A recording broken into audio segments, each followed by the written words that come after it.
So I want to share part of an article with you.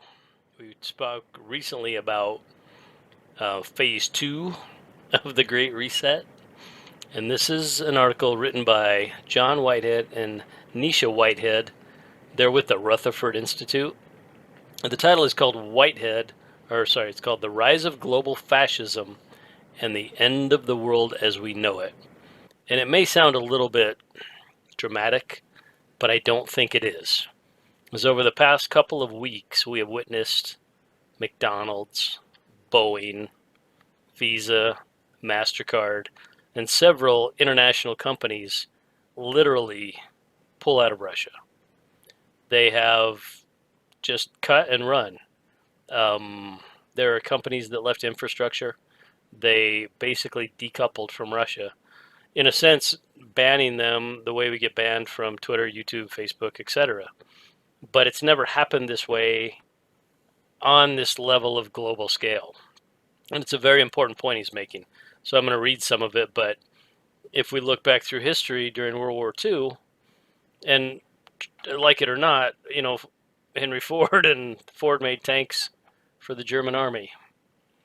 And it's documented. You guys can find it if you don't already know that. And Coca-Cola and other places participated on both sides, which is, as a businessman, a great way to go because you got a win-win.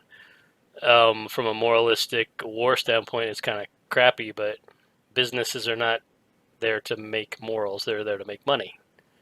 So, what he's going to lay out in this little section, I'm not going to read the whole thing, it's very long, but it's very clear. He covers that first part, which I just covered. So, we're going to skip ahead to the meat of everything. So, he writes Russia's military aggression has paved the way for a show of force by a punitive big business / big government power alliance that, until recently, had been exerting itself on a smaller scale to sanction individuals whose behavior was deemed to be hateful, discriminatory, conspiratorial, or anti-government. Hence the Facebook, Twitter banning, YouTube, so forth. He goes on to say there is no going back from here. This may well be the end of the world as we know it. This particular apocalypse is the fallout from a silent coup that has given the corporate state a taste for punitive power and an understanding of the ease with which it can use that power to manipulate, control, and direct world governments. For good or bad, it will change the way we navigate the world, redrawing the boundaries of our old world and freedoms and altering the playing field faster than we can keep up. This new world order, a global world order, made up of international government agencies and corporations, owes its existence in large part to the U.S. government's deep-seated and, in many cases, top-secret alliances with foreign nations and global corporations. The powerful international cabal, let's call it the global deep state, is just as real as the corporatized, militarized, industrialized American deep state, and it poses just as great a threat to our rights as individuals under the U.S. Constitution, if not greater.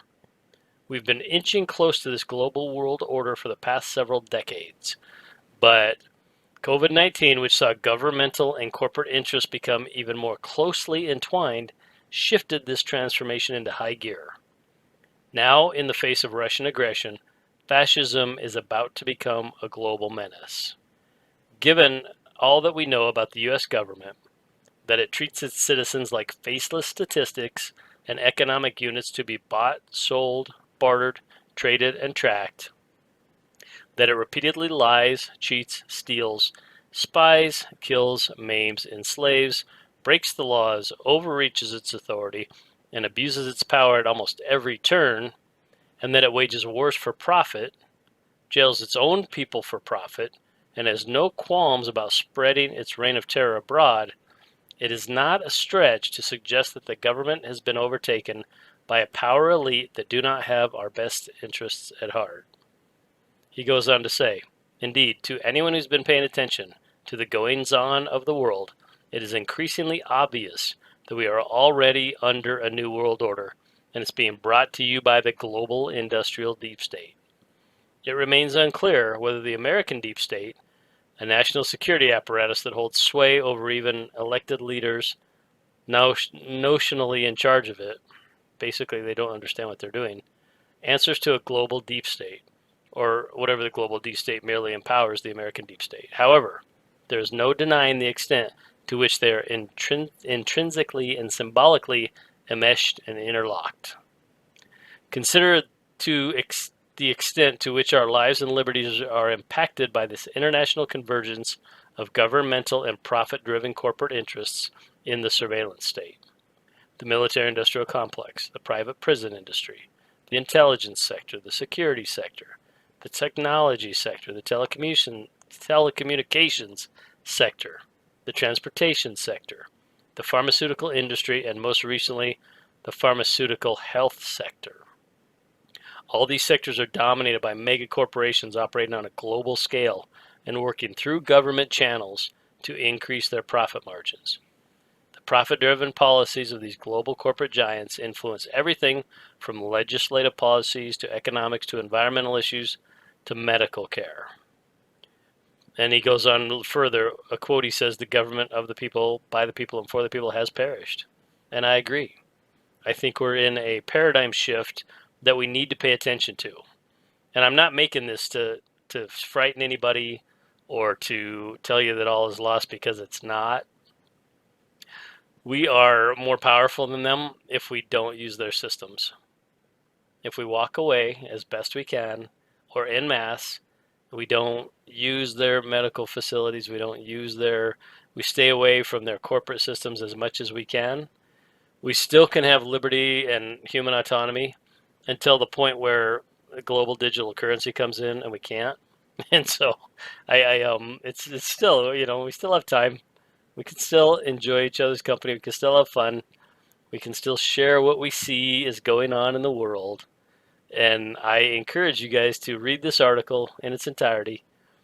John Whitehead, he wrote a couple of very cool books: Battlefield America, The War on the American People, and the Eric Blair Diaries, which is a fictional version of that. He's a good writer. He does try to stress his points very poignantly, so it seems a little harsh sometimes.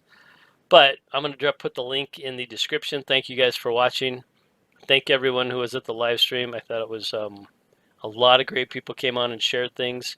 And if you don't know that I live stream, click on my channel, usually Thursday nights, and you can participate. I like to hear what you say. Thank you guys for your comments. Enjoy your weekend and take good care of yourselves, okay?